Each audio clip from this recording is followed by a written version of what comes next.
buenas noches a todos. Vamos a iniciar nuestros estudios de las cartas de los apóstoles a la Iglesia del Señor Jesucristo. Esta noche vamos a estudiar un tema, a mi juicio, el más importante que incluye el libro o la carta de Gálatas. Vamos a tratar de seguir esta metodología de escoger un tema de cada carta, el tema más importante o el que se trate más completo, para que vayamos cimentándonos en lo más importante. Toda la palabra de Dios es importante, pero siempre hay algunos temas tratados más profundamente en las diversas cartas. Leemos en Gálatas 3:14: para que en Cristo Jesús la bendición de Abraham alcanzase a los gentiles, a fin de que por la fe recibiésemos la promesa del Espíritu. Vamos a estudiar de esta carta lo que la palabra de Dios dice sobre la ley, si se cumple, se debe cumplir o no por parte del cristiano. Leemos entonces que cuando Dios escogió un pueblo, o mejor dicho, comenzó a formar un pueblo, esto con Abraham, le dio una promesa. La promesa era de heredar un reino, heredar un reino, pero luego sabemos cómo se dio todo. De ahí de Abraham se formó un pueblo terrenal, un pueblo de Dios terrenal, y ahora hay una dualidad de interpretaciones en esa forma, porque algunos piensan que a esa nación o a esa raza o a ese pueblo terrenal perteneciente a Dios es al que se le dio la promesa. Pero, como leemos acá, cuando Dios llamó a Abraham, no había pueblo de Dios sobre la tierra, sino que Dios lo eligió a él para que en él fueran benditas todas las familias de la tierra. Es decir, esa fue la promesa, y la promesa fue dada a la descendencia de Abraham, no a las descendencias, ¿verdad? Como pudiera interpretarse a todas las familias de Abraham, sino que solo a la descendencia. ¿A quién se estaba refiriendo? Al Señor Jesucristo como descendiente de Abraham. Entonces, desde ahí vemos nosotros que la promesa es para los descendientes, para la familia de Abraham, para los de la fe de Abraham en el Señor Jesucristo. Luego viene la ley con Moisés, y esa ley se les da para que la cumplan, pero Dios sabía que no la podían cumplir, porque dice la palabra de Dios de la ley que la ley es perfecta, es santa, es pura, y no siendo el hombre perfecto, ni santo, ni puro, no la puede cumplir. Ahí entonces comienza un problema, que aunque la ley se les dio y la ley prometía que el que cumpliera la ley iba a ser salvo, nadie lo pudo hacer, nadie lo pudo cumplir. Y así todos aquellos que vivieron bajo la ley tuvieron que acogerse a la fe de Abraham para ser salvos. Nadie se salvó cumpliendo la ley, porque nadie la podía cumplir. ¿Quién la cumplió?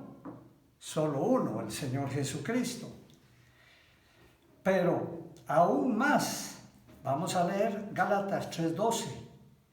Dice, y la ley no es de fe, sino que dice, el que hiciera estas cosas vivirá por ellas. ¿Qué cosas? Las cosas de la ley. Dice Gálatas 3:10 también, porque todos los que dependen de las obras de la ley están bajo maldición. O sea que no solo no se podía cumplir la ley, sino que aquel que estuviera confiando en cumplir la ley de Moisés estaba bajo maldición. ¿Por qué razón? Porque como dice aquí, maldito todo aquel que no permaneciere en todas las cosas escritas en el libro de la ley para hacerlas. Es decir, la ley fue dada, como después también dice la palabra de Dios, para que el hombre se diera cuenta que necesitaba un Salvador, para que el hombre se diera cuenta que estaba perdido, para que el hombre se diera cuenta que no podía regenerar su naturaleza caída, sino que tenía que venir uno que la renovara o la regenerara. De manera que entonces tuvo que venir uno. Y leemos en Gálatas 4:5, para que redimiese a los que estaban bajo la ley, a fin de que recibiésemos la adopción de hijos. Entonces aquí vemos otra faceta de la ley, otro asunto esencial en relación con la ley de Moisés, que vino uno a cumplir la ley. ¿Por qué tuvo que venir uno, el Señor Jesucristo, a cumplir la ley? Porque era necesario, debido a que la ley se sacó a luz para demostrar que el hombre estaba perdido, tenía que venir uno para que cumpliendo esa ley se pudiera derogar la ley. Y ahora vemos algo interesante también en todo esto, que no fue ninguno del orden de Aarón al cual se le dio la ley para que con base en eso, en esa ley ministrara, porque en esto también es real la palabra de Dios, que todo sacerdote se levanta para que ministre conforme una ley específica, que es diferente a otra ley de otra religión. Por ejemplo, los sacerdotes de Baal o de Acera tenían sus lineamientos de su culto y sobre esa base ellos trabajaban. Y los sacerdotes de Aarón también tenían la ley de Moisés para ministrar con base en esa ley. Pero venido otro ministro, porque en este caso no fue como es normalmente. Primero se tiene la ley y luego viene un sacerdote a conocer esa ley para ministrar conforme a esa ley. No, aquí fue a la inversa, porque indudablemente lo más grande es el sacerdote. Entonces Dios levantó a un sacerdote conforme ya no el orden de Aarón, sino que conforme el orden de Melquisedec, para que entonces, habiendo venido un sacerdote distinto, que no podía ministrar, por tanto, conforme la ley de Moisés, que pertenecía a otro sacerdocio, viniera otra ley, que esta es la ley del Espíritu de vida en Cristo Jesús. Entonces, el Señor Jesucristo vino a nacer bajo la ley, como leemos aquí, para redimir a todos los que estaban condenados por la ley, es decir, por no poderla cumplir. El que no cumple una ley, sea cual sea esa ley, y lo toman infragante o lo toman infringiendo esa ley, le aplican el castigo. ¿Y cuál era el castigo? Era la muerte eterna. El Señor Jesucristo entonces vino, dice Gálatas 3:13, a redimir a todos los que estuvieran bajo esa ley. Dice, leemos, Cristo nos redimió de la maldición de la ley, hecho por nosotros maldición, porque está escrito, maldito todo el que es colgado en un madero.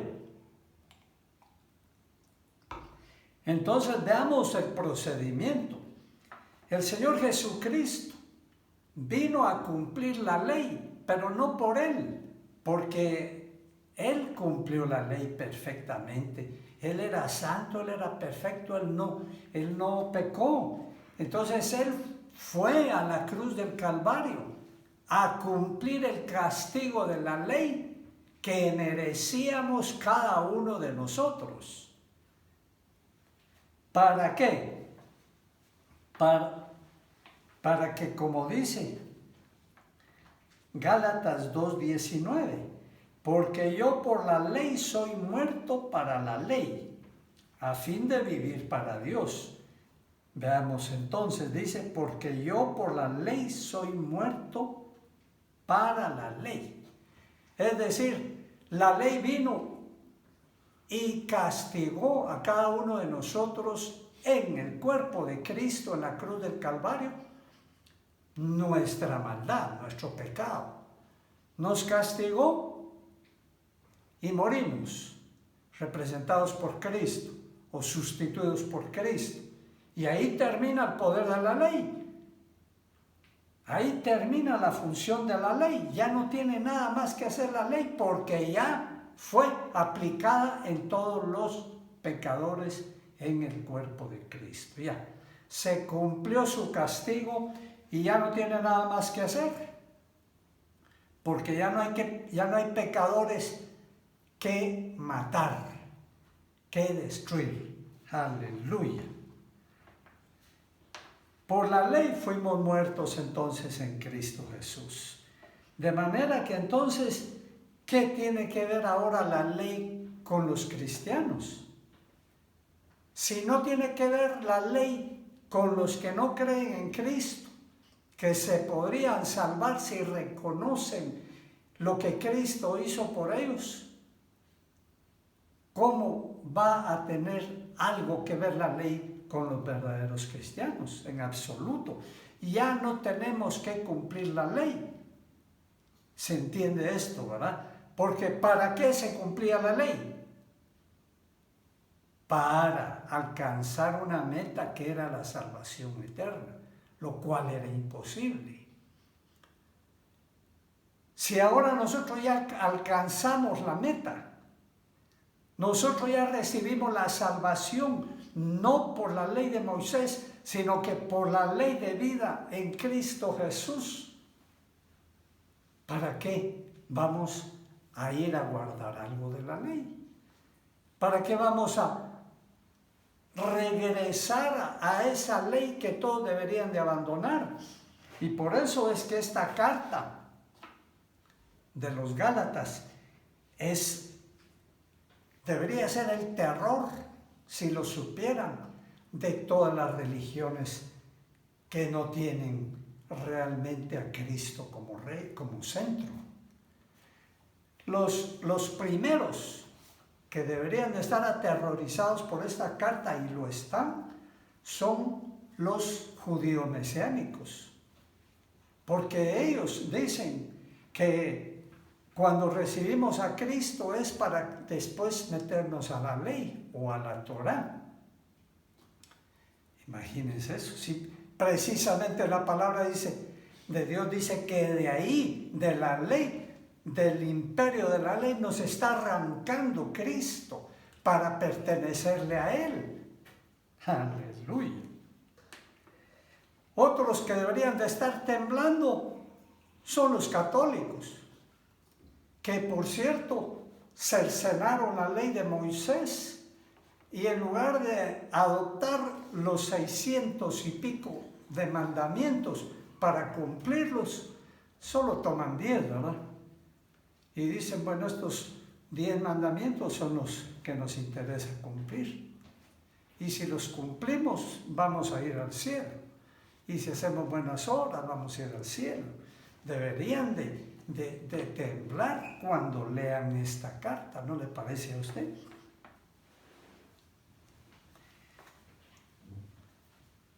De manera pues que, como dice Gálatas 2:16, sabiendo que el hombre no es justificado por las obras de la ley. ¿De qué nos sirve la ley entonces? ¿De qué nos sirve a los cristianos, pues? Si nosotros ya fuimos, como estamos afirmando, justificados por la fe que hemos puesto en el sacrificio de Cristo Jesús en la cruz, hecho en beneficio nuestro, ¿cómo vamos a buscar justificación en la ley de Moisés? O en algunos de esos mandamientos de la ley de Moisés.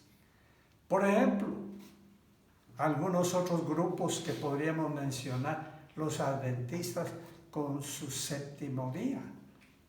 ¿Por qué vamos a cumplir el séptimo día? Si nosotros ya entramos en nuestro día, en nuestra eternidad de reposo,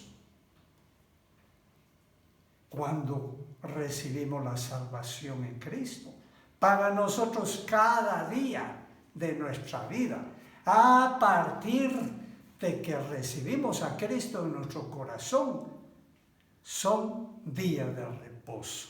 Aleluya. Justificación no hay entonces. Que me vaya a sentir bien, que me vaya a sentir cumplidor de Dios o delante de Dios con cumplir algún mandamiento.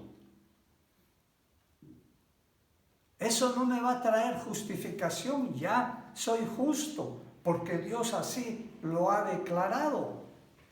Ante toda potestad, ante todo principado, nos ha cambiado de reino. En el mundo espiritual nos trasladó del reino de las tinieblas al reino de luz de su Hijo, Jesucristo. Por tanto, no hay justificación, valga la redundancia, para buscar justificación en la ley de ninguna clase. Continuemos viendo qué nos dice la carta a los Gálatas. ¿Cuál era el problema fundamental de la ley? Dice Gálatas 3:21. El problema fundamental de la ley es que no podía vivificar para capacitarnos para cumplir la ley. Ese es el problema fundamental. Por eso tuvo que venir, como Dios dice, la ley vino a través de Moisés, pero la gracia y la verdad vinieron a través del Señor Jesucristo. Porque lo que hace Dios es darnos vida espiritualmente en el momento en que recibimos a Cristo, para capacitarnos para andar en vida nueva.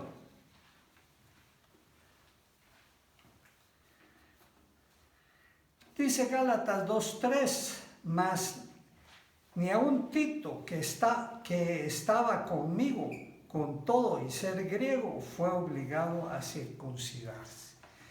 La pregunta sería, entonces, ahora la ley de Moisés debería de cumplirla alguien, o alguno de los mandamientos de la ley de Moisés debería de cumplirlo alguien para obtener un beneficio. En primer lugar,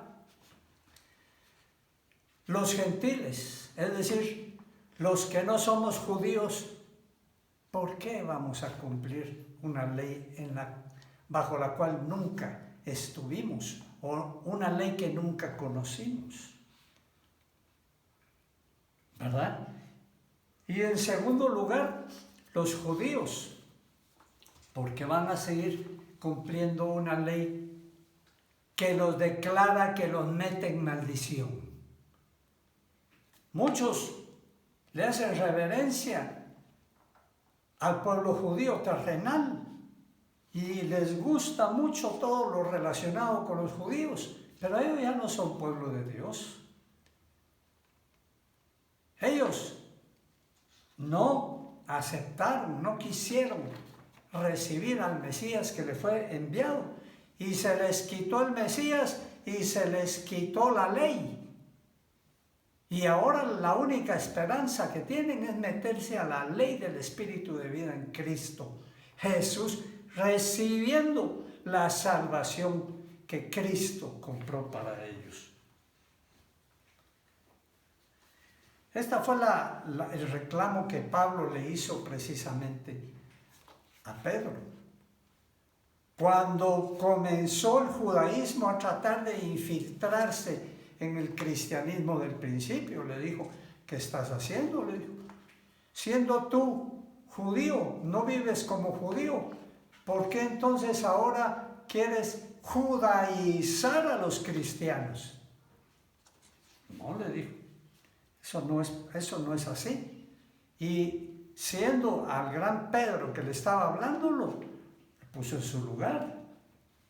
Y así hay que poner en su lugar a aquellos que nos quieran esclavizar bajo las leyes. Por cierto que hay otro grupo también dentro de los cristianos, que son aquellos cristianos legalistas, ¿verdad? Que señalan o ponen mandamientos de hombres para que los cumplan, o aún la ley de Moisés para que las cumplamos. Por ejemplo, que hay que observar ciertos días, ciertas fiestas, que hay que observar cómo se viste uno, o qué cosas come y qué cosas no come. Esas cosas no tienen nada que ver con el Evangelio. Cada uno Dios lo guía a hacer lo que es moralmente bueno y lo que es sanamente bueno para su cuerpo, su espíritu y su alma. La palabra de Dios nos da lineamientos precisos para eso y no tenemos que andar buscando en ningún otro lado.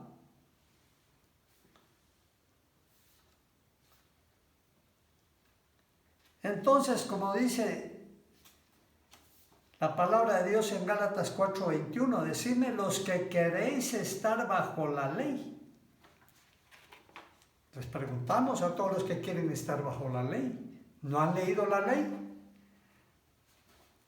Y luego Pablo comienza a escribir una alegoría de los dos hijos de Abraham. Dice: Abraham tuvo dos hijos, uno de la carne y otro de la promesa, Ismael e Isaac. El hijo de la carne, dice, es la Jerusalén actual, y con su ley, ¿verdad? El hijo de la carne. Y el hijo de la promesa es el que recibió la promesa de la Jerusalén celestial. Es el que recibió la promesa de la vida eterna por la misma fe que tuvo Abraham. ¿Dónde quieres estar tú? ¿Bajo la ley del Espíritu de vida en Cristo Jesús, viendo a la eternidad la ciudad celestial, la nueva Jerusalén? ¿O quieres ver siempre para abajo la Jerusalén terrenal con su ley de Moisés? No hay elección, ¿verdad? No hay posibilidad de confundirnos en esa elección. Aún nos dice más Gálatas 5:9, siempre refiriéndose a todo esto. Un poco de levadura leuda toda la masa.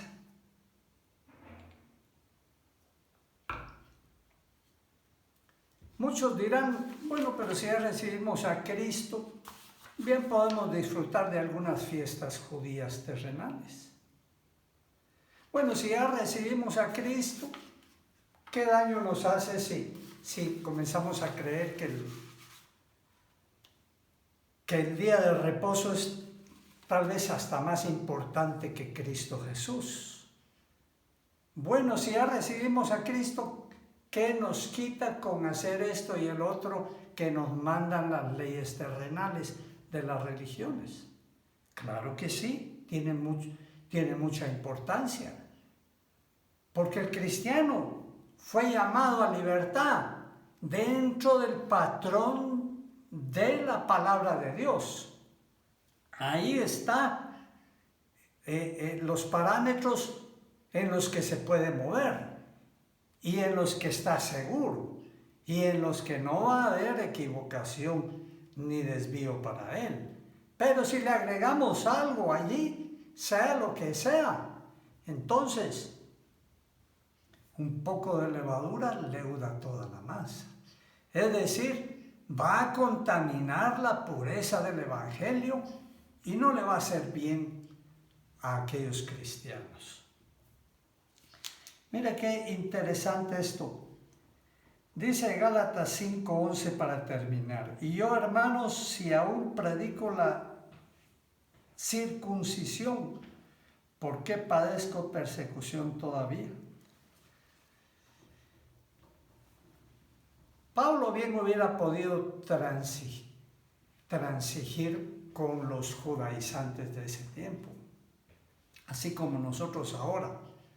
Decir, bueno, yo amo mucho a los hermanos, mi iglesia, entonces no me importa que estén desviados en esto o en aquello otro.